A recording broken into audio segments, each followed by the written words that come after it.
جی علامہ صاحب کے کلام میں عقل اور عشق کا کمپیرزن بہت زیادہ ملتا ہے۔ نظم سے پہلے اقبال کا فلسفہ عقل یہ ہے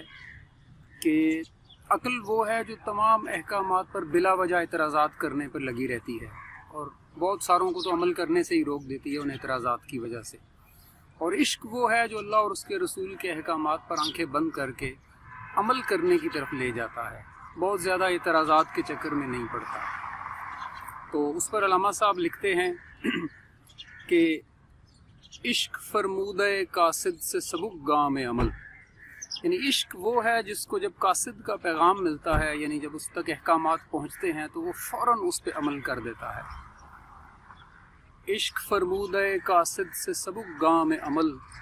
اور عقل سمجھی ہی نہیں مانی یہ پیغام ابھی، یعنی عقل اس پہ سوچتی رہتی ہے کہ یہ کام تھا کیا، اور اتنی زیادہ تحقیق کرتی ہے کہ وہ عمل ہونے سے ہی رہ جاتا ہے۔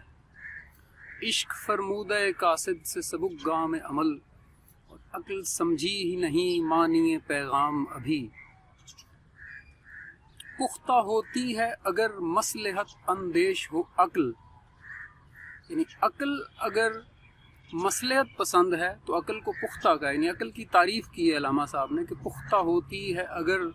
مصلحت اندیش ہو عقل، عشق ہو مصلحت اندیش تو ہے خام ابھی،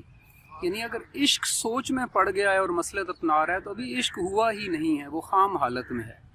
پختہ ہوتی ہے اگر مصلحت اندیش ہو عقل، عشق ہو مصلحت اندیش تو ہے خام ابھی۔ اور آخر میں مثال سے واضح کرتے ہیں کہ بے خطر کود پڑا آتش نمرود میں عشق، یعنی سامنے آگ تھی اور اس میں چھلانگ لگا دی ابراہیم علیہ السلام نے، بے خطر کود پڑا آتش نمرود میں عشق، عقل ہے میوے تماشائے لبے بام ابھی،